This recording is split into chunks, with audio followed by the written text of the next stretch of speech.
Well, there was a young teenage girl who was very excited but also very nervous about bringing her boyfriend home for the first time to meet her parents. To add to the stress of it, she happened to pick this Christmas season. And she knew her parents wouldn't be too impressed, but she was determined to have him over anyways. You see, he looked a little rough around the edges. He had a very loud haircut. He had tattoos all over his arms and neck and piercings, and he didn't make the best impression on her parents.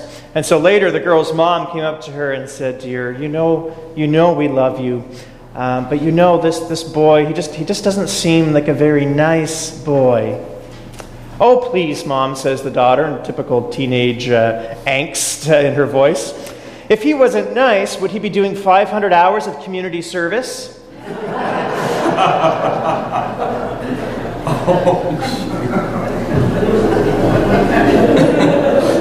He's reaching out and making a difference in his community. Not sure if it's by choice or not, but it's never easy being kind of an outsider at a family function or being a newcomer. You know, whether you're a new boyfriend, girlfriend, spouse, friend or family member invited to a dinner for the first time.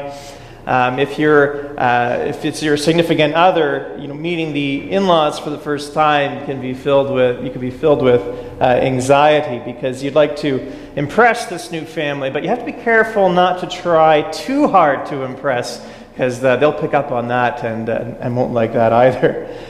So quite often you end up sitting there relatively quietly, getting a read on the people around you, listening to all the inside jokes and the verbal shorthand that every family has. It can be a little bit of an isolating experience. Similarly, holiday dinners are not always the examples of love and cheer that we wish them to be. Sometimes there are strong undertones of sadness as we look around the table and we realize not only who's with us now, but maybe who's no longer with us. Sometimes we look around the table and realize that we're not as close to our loved ones as we used to be, or as we wished to be. Perhaps we've endured a great crisis recently and over several months in the year, and maybe we didn't get the support that we had needed from those that we love, or maybe even we felt judged or criticized by those that we'd hoped to receive support from. Or for some of us, time constraints and distance, not to mention ice storms, snowstorms, and power outages, might have meant that we had a little more alone time this holiday season than we would have preferred, which might leave us in kind of that post-holiday hangover of a little bit of sadness, loneliness, and depression. I trust that most of you enjoyed this holiday season. I hope you did. But I think that even if you did, all of us can think of a time or another where we felt like an outsider. We felt like maybe we don't quite fit in or we don't quite belong here. Well, today we celebrate the Feast of Epiphany. It's one of the great feasts in the church, and I really enjoy it. And technically it's tomorrow, January 6th, but we can celebrate it today on Sunday. And today we really celebrate the outsider. Now, I don't know a whole lot about the Magi or the wise men. There are some different traditions around them. Now, legend has it that there were 3 of them, but the Bible doesn't actually say there were 3 of them. It says they brought 3 gifts, but legend has it that there were actually 3 of them, each bearing one of these gifts. And they came from the east. Now, we're not sure exactly how far from the east. I say I'm from the east, I mean New Brunswick. I don't think they came from the Atlantic Canada. And there's some different ideas as to where they may have came from. One legend I found was kind of interesting, that they came from 3 different areas. One tradition holds that the first was named Melchior, and he was a Persian scholar. The second, his name was Casper, not the friend the ghost, but an Indian scholar. And the third's name was Balthazar, who was an Arabian scholar. Now, we don't know if these are actually their names or not, but this is what the legend has it. But we do know that they were experts in astrology, which in biblical times was quite a respected science. And they were also most likely deeply religious men. Now, with these few facts we know about them, I think there's at least 2 important points about this story for us to think about today. The first is that they were outside the Jewish faith. They were Gentiles. They weren't insiders. They didn't grow up in synagogue and studying the prophetic texts. And we see something quite remarkable in this gospel account that Matthew gives us, that right from the beginning of Jesus' birth, right from the beginning of his life, he is drawing those outside his own people group in order to come and to worship him, to come and to experience Christ. Isaiah had envisioned a day when this would happen. In the Isaiah reading we hear about the wealth of the nations coming to worship this new king, this Messiah. And here we have it, these outsiders, presumably with some money, bringing these expensive gifts to worship Christ. We learn that Christ was born not simply to be the Jewish Messiah, but to be the Messiah of the world. And as he grew up and as he began his ministry, we see him time and time again connecting with people who were made to feel like outsiders, either within their own culture, within their own society, those who were deemed sinners or unclean and not able to participate fully in temple and other communal events, but also with those outside the nation, and connecting with the Samaritan woman at the well, and reaching out to others regardless of their background, regardless of their social standing. And here we have, just as an infant, a foreshadowing of this reality. Well, a second point about this story I think is important for us to reflect on is that the Magi were led by a star to follow Christ, to come and to experience Christ. Amy shared that with the kids this morning, and I think it's important insight to not forget. For if they didn't have that star, how would the Magi have been able to come and experience the Christ? Without that light shining in the darkness, how would they have been led to this newborn king? In Christmas and Epiphany, we celebrate the light of the world coming into the world. And we recognize in the incarnation the glory of the Lord that shines in the dark world. We also recognize that the light of Christ is to shine in and through us. We are like lanterns containing the light of Christ within us, called to be beacons of hope. We are to be like stars that lead others to Christ. And there's two things I'd like to reflect on to start to today, and we will throughout the Epiphany season. Playing with this image of light, because I think it's a rich, rich image for us and speaks to us as to where we are today in our church life and in our journey together. The first is that stars or light has a way of attracting people. Not just moths, moths to the light, but also people. We're drawn to light. If we're in a dark house and there's a light on, we get up in the middle of the night, and if you're like me and your curtains black out pretty well all night from the outside, that when there's a little bit of light coming under the door, a little bit of light over here, you're sort of drawn to it. It'll lead you on. I think in the church life, this is also the case, is that Jesus calls us the light of the world, and there's a certain truth to the fact that simply by the church existing, by gathering as a worshiping community, we celebrate Eucharist, we experience the presence of God, and some will be attracted to that. Some will wander in these doors simply because we're here, simply because the doors are open. There's something, God is drawing them somehow, and they see us, and they might be kind of curious about what's going on, and they're drawn here. In our visioning process, we've been reflecting on who we are as people. Who are we as a church? What's important to us? What do we value? And we're basically doing this process of helping to come up with some insights as to who we are and how we are to be in order to be the best and the most authentic version of ourselves. And that includes how we worship and how we foster that sense of community.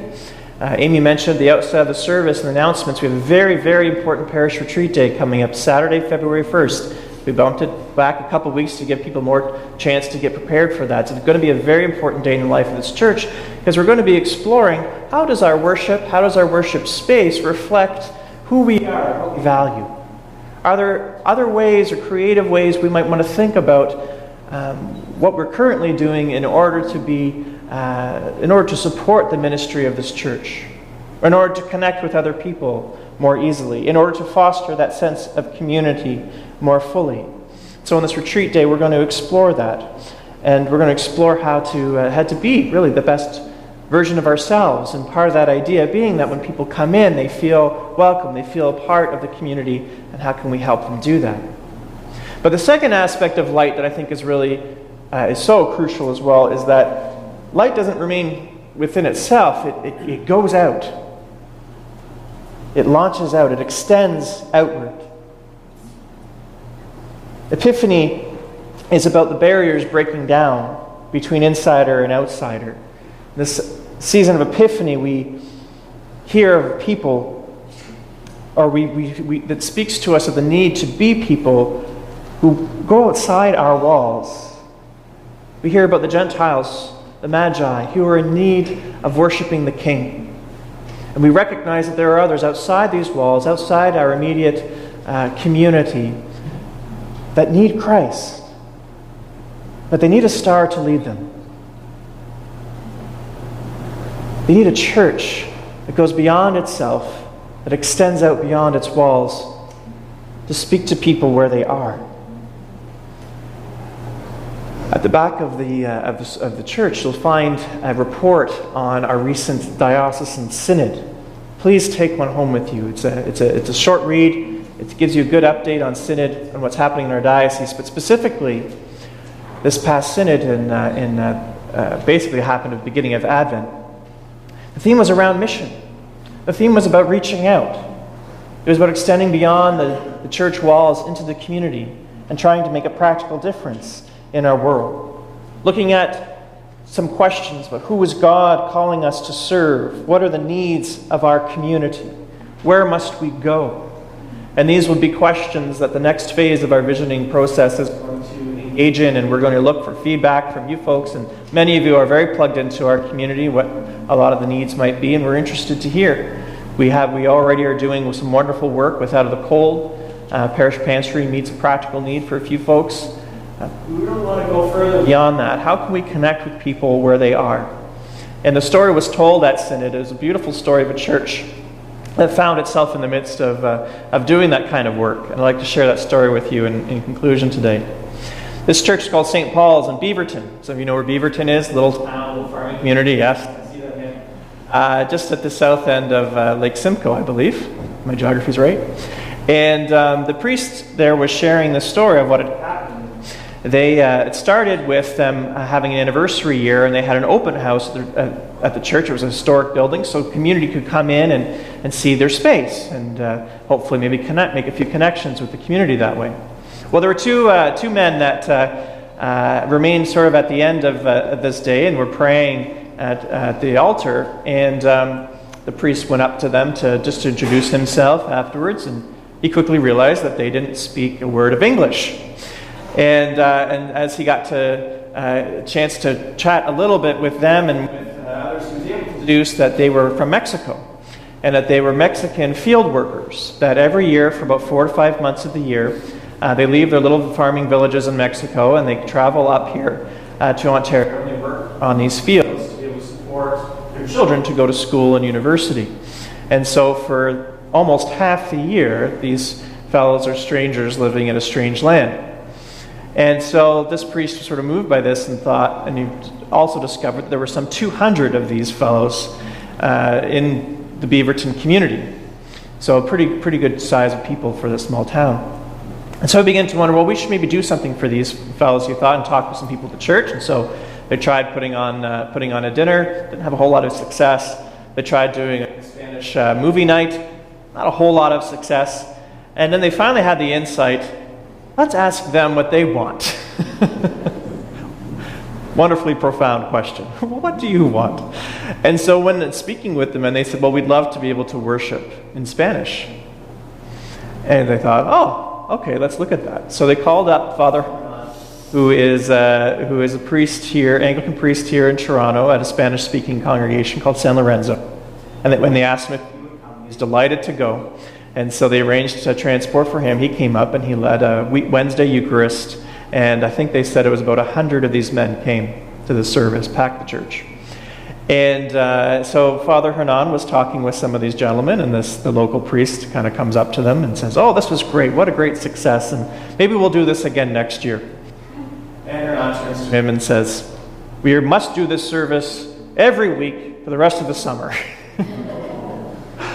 So the priest was like, okay, I'm not sure how we can do that. We've got to get you from Toronto. These guys don't have transportation. We've got to arrange, people to pick them up, take a bus, whatever.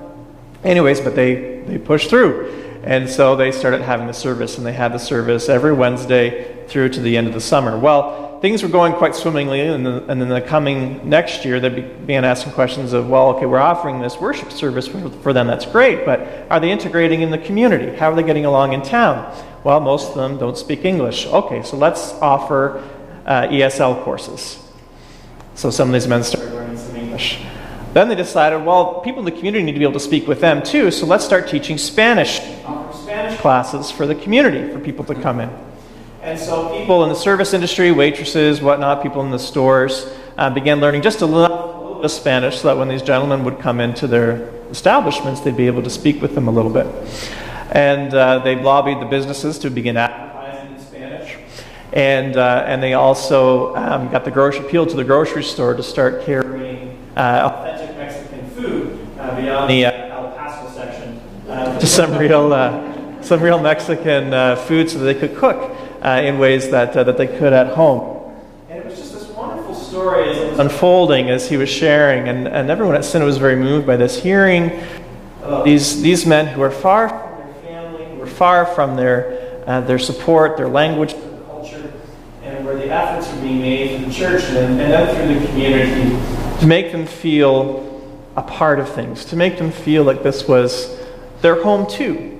And it was just a beautiful story of a small little church making a major difference in many of these men's lives. And that story continues and is ongoing. So for us, when we came back from this synod, we were thinking about those questions.